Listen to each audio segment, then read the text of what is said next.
in the last 26 days, what extent of matching has been done by you? What steps have you taken in the last 26 days? The application is absolutely silent on that. We can put a detailed affidavit on that, because I know it should have been disclosed in the affidavit. I agree, I agree. State Bank of India, which is coming to us, we expect that there should be a degree of candor on the part of the State Bank of India, that this is what the work which we have done. The work is at this stage. We need an extension of time to carry out the balance of the exercise which remains. The only problem which we are now trying to collate the information and create is because we are having to actually reverse a whole process. The standard operating process we had put in made sure that there was no connection between the name of the purchaser in our core banking system and the bond number. Because we as the bank were told that this is supposed to be secret. Now, if a handful of people also within the bank had access to this is the kind of information which would have been. So, Salve, yes. If you see your application, yes, if we start at para 10, paras 10 to 14 of your application are the key to your application. Lordship, please. What you say in para 10 is that it is submitted that donor details were kept. I'm sorry, just give me a moment. You have it. It is submitted that donor details were kept in a sealed cover at the designated branch, and all such sealed covers were deposited in the main branch of the applicant bank, which is located in Mumbai. Yes, sir. On the other end, each political party was required to maintain a designated account in any of the 29 authorized branches. It was only in this account that electoral bonds received by that party could be deposited and redeemed. At the time of redemption, the original bond, the pay-in slip, would be stored in a sealed cover and sent to the SBI Mumbai main branch. So what you are saying is that donor details were all sent to the SBI main branch. Redemption details were all sent to the the same branch, the SBI Central Main Branch in Mumbai. Yes, sir. Now, if you see the directions which we have issued at page 76, my lord, we have not told you to do the matching exercise. We have asked you for a plain disclosure. Therefore, the ground on which you seek an extension of time to make the disclosure does not accord with the directions in the judgment at all. The judgment doesn't tell you to do that. No, I'll tell you what we understand. If that is not so, then of course there's no problem. If your lordship is pleased to turn to para 221. Then you simply comply with the judgment. No, please turn to para 221. Your lordship's judgment? Page 76, right? 76, yes. SBI shall submit details of electoral bonds purchased since the interim order of the court. Well, no problem. No problem. The details shall include the date of purchase of each electoral bond, the name of the purchaser of the bond, and the denomination of the electoral bond purchase. Now, my lord, when the purchases were happening, we divided the information. The name is kept at one place and the purchase is recorded at another place. But ultimately, everything was sent to the Mumbai Central Main Branch. All issuing branches, for the political parties, there are only 24. Actually, there are 4. But insofar as the purchasers are concerned, everything has been remitted back to the Mumbai Central Main Branch. Except, I'm sorry, my lord, your lordship is right. It is not kept at one place because the reason, if your lordship just sees an earlier para, my lord was pleased to see para 10. If your lordship just sees para 5 and 7, that's why the problem has arisen in this case. Para 5 said central government framed the electoral bond scheme, which provided that the information furnished by the buyer shall be treated as confidential, and the bank shall not be disclosed by any authority for any purpose. Now, we knew this is sensitive information, so a physical procedure was devised. You sort of did a KYC and you kept the name in that. And once that was cleared, then only the bond number was cleared, and then the bond number was used for further purchases. The money came to people who didn't know who the money was, who the real name of the purchaser. They just knew this was a cleared account, so it came into a bond payment account, and from the bond payment account it was given. And it was done precisely to prevent this kind of gossip coming out saying so-and-so has purchased so much. Now, para 7, if you see the SOP, because this is not something we've done now, this is the original SOP, said no detail. Ultimately, even your FAQs, which were shown to us during the course of the hearing, yes, the FAQs indicate that for every purchase, you have to have a separate KYC. Yes, we have that. We have that. Therefore, it's very clear that every time somebody made a purchase, a KYC was mandated. That one set of documents, namely the electoral bond application form, KYC documents, citizenship documents, and pay-in slips. Manoj, there's no issue. We have the details. Please don't misunderstand me. Therefore, you have the details. No, I have the details. I'm sorry. I'm not saying it's not there. One minute, Mrs. Salve. Now, paragraph 10, you specifically say that all the purchasers' details have been kept in a sealed cover. Yes. The main branch of the applicant bank. Correct, Manoj. Just have to simply open up the sealed cover and collate the names and give the details.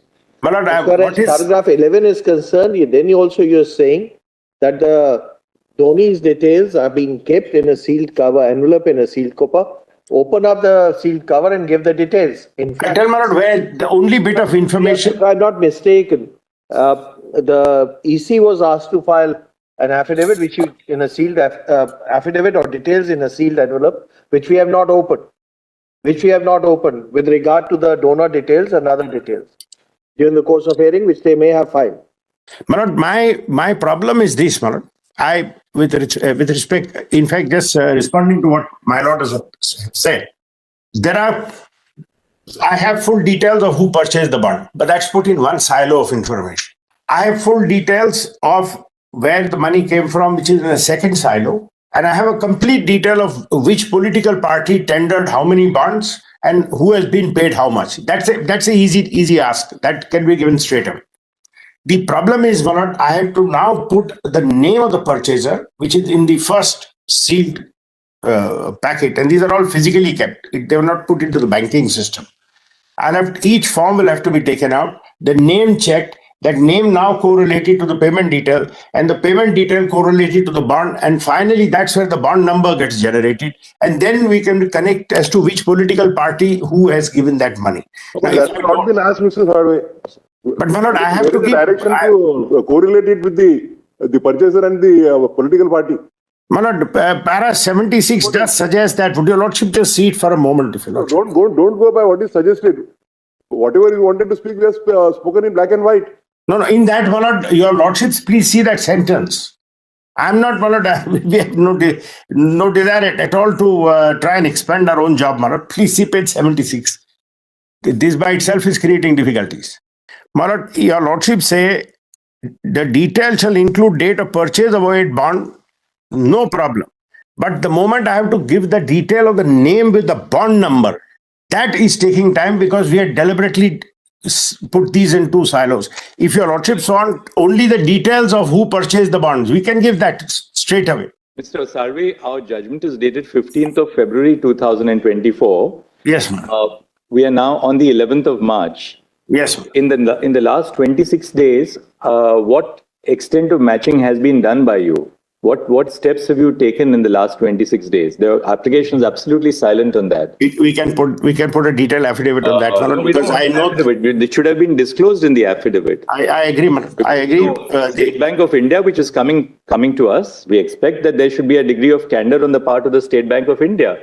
That this is what the work which we have done. The work is at this stage. We need an extension of time to carry out the balance of the exercise which remains. But we have sought to explain the problem, and the work is going on, because each form, it'll have to be form by form. Work is going on to what extent you have reached? Work is going on form by form. They will, if you're not on, I can give the exact detail of how many we have covered and how many more we can cover. But they did a rough calculation. It will take about 3 months more.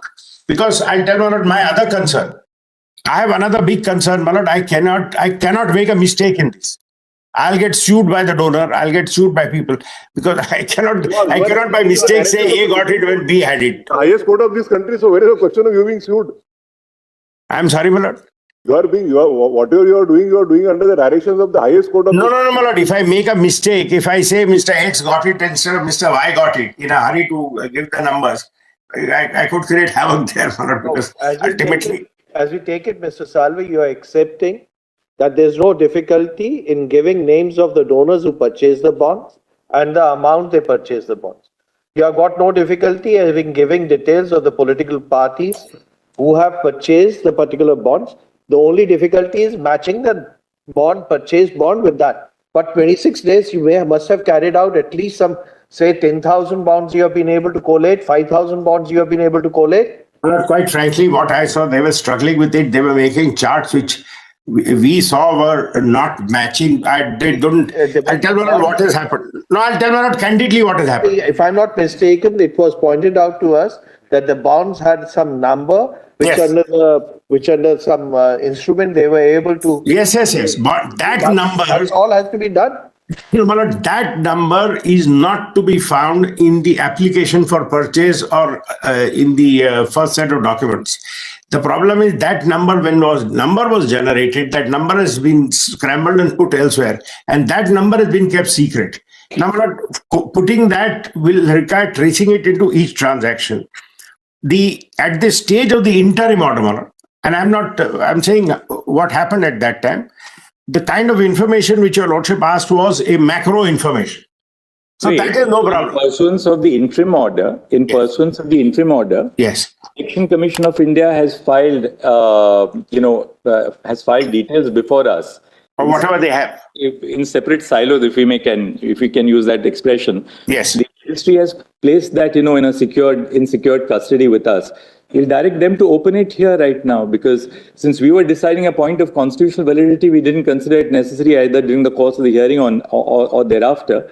So we can ask them to open it, and we'll ask the Election Commission of India to divulge whatever there is, and we'll ask SBI to then divulge what we have asked them to do. Yes, we'll do it. We'll send it to before us. Your lordship. Mr. Sharma, whatever has been placed by you before us, in compliance with the judgment, we will direct that to be open right now. And your lordship directed us to give it to the ECI. So we'll give it to the ECI, or your lordship want us to file it directly in court? I think better through the ECI. No, Mr. Salve, you comply with the order of the court. To give it to the ECI. Whatever ECI has placed in the court. Already. We will direct that to be open. We'll ask our court to make a copy of it, a digitized copy for the safekeeping of the court. And then we will return it back to the rest. We'll return it back to ECI for them to upload it on their website. But what ECI has already, there's no problem.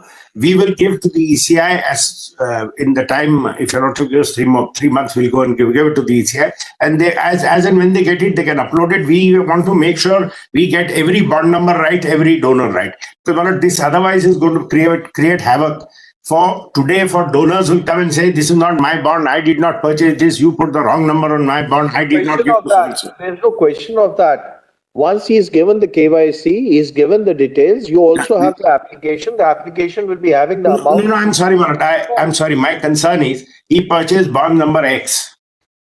I by mistake, I put his number as purchasing bond number Y. Now, X may have gone to political party A, Y may have gone to political party B.